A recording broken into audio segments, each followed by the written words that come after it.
Railway के जो वाणिज्य मुख्य प्रबंधक नरसिंह जी ने आज दौरा किया है। तो सर, आज आपने हिसार में दौरा किया है, अधिकारियों से मीटिंग भी ली है, तो क्या कहेंगे? मुझे आज यहाँ हिसार आके बड़ा अच्छा लगा। मेरी बहुत हार्दिक इच्छा थी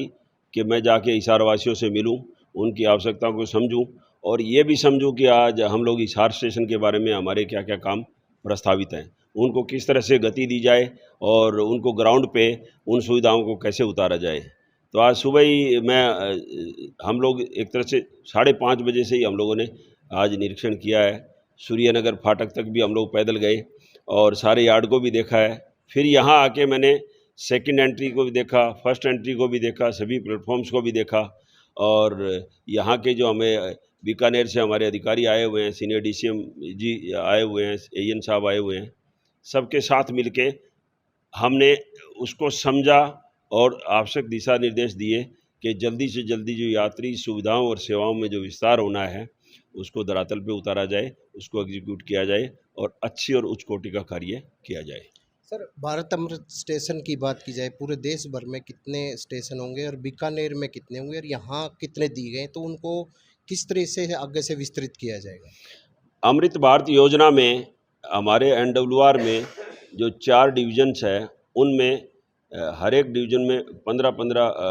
यानी 60 स्टेशन को पहले चिन्हित किया गया था। अभी रिसेंटली 6 और स्टेशन उसमें, जिसमें मंडी आदमपुर है, भट्टू है और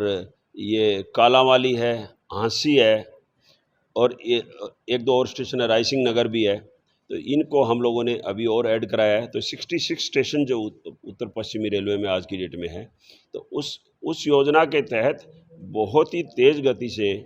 जो यात्री सुविधा संबंधी काम है, स्टेशन के प्लेटफॉर्म को सुधारने की बात है, उसकी बिल्डिंग को सुधारने की बात है, एयर कंडीशनिंग वेटिंग हॉल और वेटिंग रूम बनाने की बात है, टिकट वितरण प्रणाली को सुधारने की बात है और पार्किंग एरिया को सुधारने की बात है, ऑटो अनाउंसमेंट की बात है और ख़ास तौर से एफओबीज,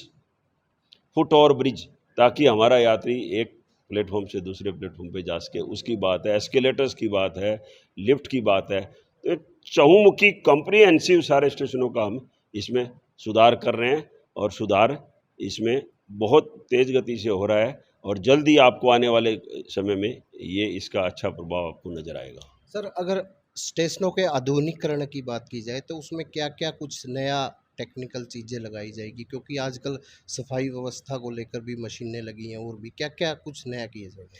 स्टेशन पे जैसे टिकट वितरण प्रणाली की बात हम लोग करें तो ऑटोमेटिक टिकट वेंडिंग मशीन्स का हम लोग जो एक्सपेंशन एक तरह से कर रहे हैं और हमारे आज मोबाइल पे भी आप जो साधारण टिकट भी आप मोबाइल पे भी आप लोग ले सकते हैं। तो ये इस तरह की सुविधाएं हम लोग दे रहे हैं ताकि यात्री को बहुत आसानी से पहले तो उसको टिकट मिल जाए। सेकंड बात आती है कि उसको फिर साइनेजेस हम लोग उसको दिशा निर्देश देने के लिए जब वो स्टेशन में एंटर करता है तो उसको पता होना चाहिए कि वेटिंग हॉल कहाँ है, जन सुविधाएं कहाँ हैं, टॉयलेट्स कहाँ है और प्लेटफॉर्म किधर है, गाड़ी किधर आएगी।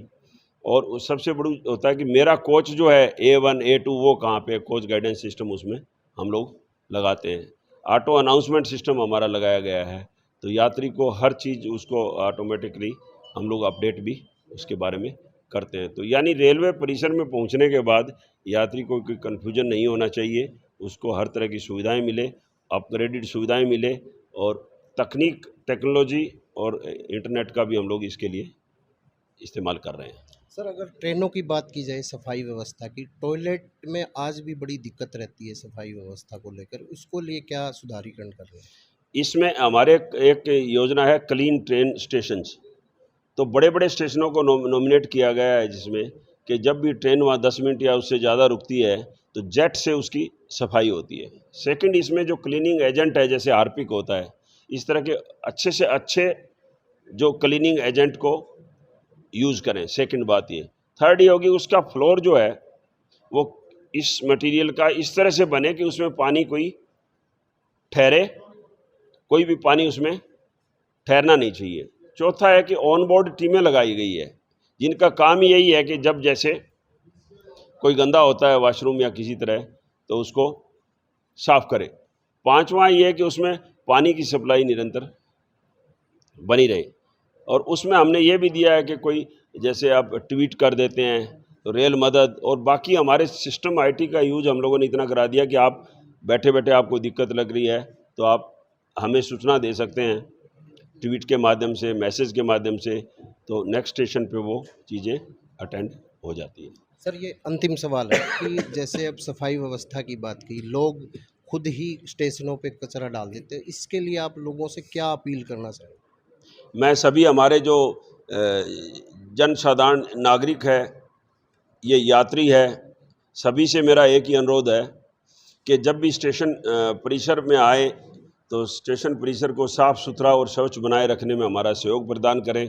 क्योंकि आपका सहयोग बहुत ज़रूरी है। आपका सहयोग मिलेगा तो हमारा उसी हद तक हमारे जो एक सफाई व्यवस्था को सुधारने में मदद मिलती है, क्योंकि जब कोई चीज़ गंदी नहीं होगी तो उसको साफ़ करने में हमें कम एफर्ट लगेगा और सभी का फ़ायदा है इसमें क्योंकि अगर साफ़ रहेगा परिसर तो सभी का फ़ायदा है,